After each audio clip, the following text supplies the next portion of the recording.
Bonjour, vous avez entre 15 et 25 ans et vous avez un projet. Pour vous aider à le concrétiser, chaque semaine, T'inquiète, je gère reçoit de jeunes entrepreneurs pour partager leur expérience et leurs conseils.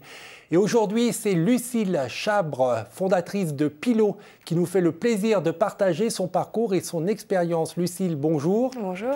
Alors, qu'est-ce que c'est que Pilot? Alors, Pilot, c'est un petit coussin connecté pour la gestion du stress. Un coussin que vous avez à vos côtés. Alors, Exactement. Comment ce coussin va gérer mon stress ou votre stress? Mon stress aussi, ça marche, effectivement. Donc, c'est un mix un peu entre la méditation et la cohérence cardiaque. Donc, le petit coussin est connecté à l'application mobile. Et sur l'application, on va pouvoir choisir les programmes de relaxation qui correspondent à notre besoin, selon si on a du mal à dormir, si on est en pic de stress ou si on veut simplement se détendre. On choisit le programme, le petit coussin se connecte et se met à vibrer selon un rythme particulier. Il va falloir synchroniser sa respiration sur la vibration du coussin. Et ça dure 5 minutes. On prend le petit coussin contre nous, on respire et on se détend assez rapidement. Aujourd'hui, vous en êtes où de votre projet? Alors aujourd'hui, on a passé l'année, ça fait 1 an et quelques. On a commercialisé une première prévente en début d'année 2018. Et là, on prévoit une autre vente pour 2019 et plus concrètement, la vente grand public à partir de l'été 2019, bientôt. Et les 2 premières ventes se font comment? C'était des campagnes de crowdfunding, financement participatif? Alors, c'était un peu dans cet esprit-là, mais vu que c'était des gens qu'on connaissait assez bien, de par des salons, de par des rencontres, ça a été fait plutôt en interne. Donc, on a envoyé un message à tous ceux qui nous connaissaient, qui nous suivaient. Et du coup, on a fait la première vente comme ça, donc sans tout le package du crowdfunding, mais un peu dans l'esprit, oui. Et alors, au-delà de cette vente, quand on fabrique des produits, des objets, le financement de départ est plus important que quand c'est une prestation de service ou une application, par exemple. Comment vous avez réussi à financer le lancement de votre activité? Alors, c'est vrai que c'est assez conséquent quand on commence avec le produit.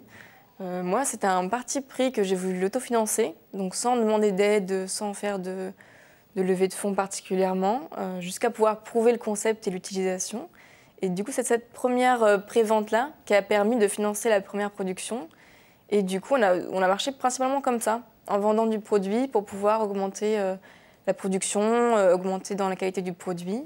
Et du coup, pour l'instant, à part le prix Pépite de cette année, on n'a pas eu de fonds particuliers. Alors, Pépite, c'est un concours qui vous a permis d'obtenir une dotation. Est-ce que vous aviez participé à d'autres concours et quel est l'intérêt de participer à un concours au-delà du fait pour les lauréats de toucher un chèque? Ça dépend vraiment de ce que le concours a proposé. Moi, je conseillerais de faire peu de concours, mais de bien les cibler. Ça prend beaucoup de temps quand même, mine de rien. Pépite, moi, c'était un très beau concours qui a permis d'avoir 2 prix, parce qu'il y a régional et national. Mais sinon, à part ça, des petits concours de pitch, mais rien d'aussi conséquent que le prix Pépite. Alors même si ça prend du temps, on peut rappeler que participer à un concours, ça permet de formaliser son projet et puis de s'entraîner à le présenter par écrit et à l'oral devant un jury, donc de structurer sa pensée. Le prix Pépite, c'est dans un cadre bien particulier, c'est que vous avez bénéficié du statut d'étudiant entrepreneur. En quelques mots, quel est l'intérêt pour vous de ce statut? Plusieurs intérêts. Il faut savoir que c'est un accompagnement assez bien organisé de la part de Pépite. Donc selon son Pépite, ça varie un peu, mais c'est un accompagnement conséquent à la fois pour la partie produit que pour la partie business ou commerciale ou communication. Et cet accompagnement est fait par des professeurs, des enseignants que vous avez dans le cadre de votre cursus, de votre formation, ou c'est également des intervenants extérieurs qui viennent vous apprendre le métier, les différentes facettes du métier d'entrepreneur? Alors moi, c'était exclusivement que des extérieurs, donc des intervenants, des professionnels qui venaient partager leur savoir sur telle ou telle expertise et qui du coup faisaient un peu des workshops particuliers pour tel ou tel problème. Et moi qui n'ai pas un background commercial du tout, ça a été hyper important d'apprendre le business model, le plan financier qui est un peu le cœur de la start-up. Donc toutes ces choses-là ont été permis par Pépite d'avancer sur ces points-là. Parce que vous, quelle est votre formation? Moi, je suis designer produit de l'école Strat. Donc je sais faire des produits, je sais les rendre beaux, fonctionnels et proches de l'utilisateur, mais par contre, comment les vendre, à la base, Je ne savais pas du tout. Et alors que c'est important quand on est entrepreneur, il faut à la fois concevoir son produit, mais après, bien évidemment, il faut le vendre. Donc, on voyait l'intérêt du statut d'étudiant entrepreneur, c'est l'accompagnement. Est-ce que vous avez bénéficié également d'un aménagement de votre emploi du temps pour pouvoir consacrer plus de temps à votre projet que à certaines matières, par exemple? Alors moi, c'était un peu particulier parce que j'étais déjà plus étudiante. Quand j'ai été étudiant entrepreneur, en fait, j'ai fait le diplôme D2E, qu'on appelle. Donc, qui est étudiant entrepreneur encore 2 ans après la fin des études. Donc pour moi, c'était plus bénéficier du statut étudiant encore après les études. Mais pour le coup, j'avais plus de cours à cette époque-là. On sait que l'entrepreneuriat, c'est un petit peu les montagnes russes. Donc de temps en temps, ça va super bien, on est au sommet. De temps en temps, ça va un petit peu moins, on est dans le creux. Alors comment vous faites pour remonter la pente quand vous êtes au creux de la vague? Qu'est-ce qui fait que vous gardez l'enthousiasme de l'entrepreneur? Ça dépend de la taille de la vague déjà. Ouais, on va prendre les grandes vagues. Mais les grandes vagues, c'est un peu compliqué. Heureusement, on a souvent un bon panel de personnes autour qui peuvent nous aider à surmonter ces problèmes-là. C'est ce que j'aime beaucoup dans l'entrepreneuriat. Il y a beaucoup d'entraide en fait entre les gens. Moi, j'ai beaucoup de mentors, de gens qui me suivent. Donc même si on est seul face à notre problème, en vrai, on ne l'est pas vraiment. Et au-delà de ça, c'est vrai que ça demande beaucoup d'énergie au quotidien, beaucoup de motivation. Je pense qu'il faut avoir ça en soi, de ne pas baisser les bras, de jamais arrêter quand on est au pied du mur. Toutes les solutions, principalement souvent, l'idée c'est que la solution numéro 1, la solution A, ne marche jamais. Donc il faut toujours après la solution B, C, D, et c'est souvent la D. Donc il ne faut pas avoir peur d'essayer, de relever la tête, des échecs. Et si on passe la D en A, ça fonctionne? Pas forcément. Après, faudrait essayer, je ne sais pas.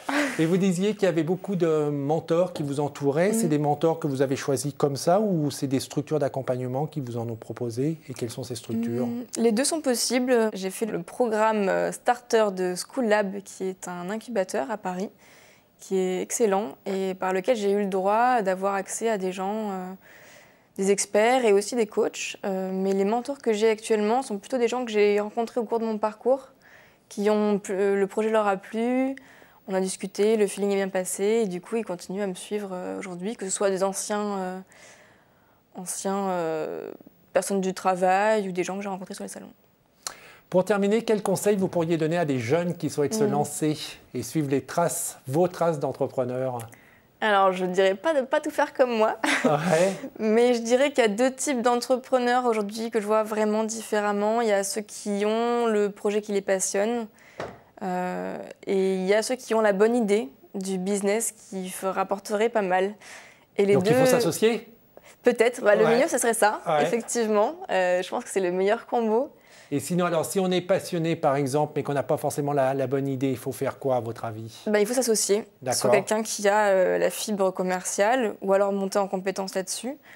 Pour moi, ce n'est pas un frein particulier parce que je pense qu'on relève plus la tête, justement, de ces épreuves compliquées quand on est passionné par le projet et qu'on a envie. Quand on bosse le dimanche soir jusqu'à minuit, c'est parce qu'on a envie de faire vivre le projet.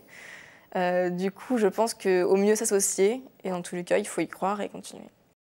Lucille, merci beaucoup. Merci à vous. Et bravo pour ce que vous faites. Si vous voulez en savoir plus sur l'activité de Lucille et si vous voulez commander ce coussin qui va révolutionner votre vie et qui va vous rendre plus décontracté, le site internet c'est mypillow.co. Pour bénéficier de témoignages de jeunes entrepreneurs, vous allez tout de suite sur kangai.fr et pour revoir cette émission de façon décontractée, c'est demain.fr. On se retrouve la semaine prochaine, mais en attendant...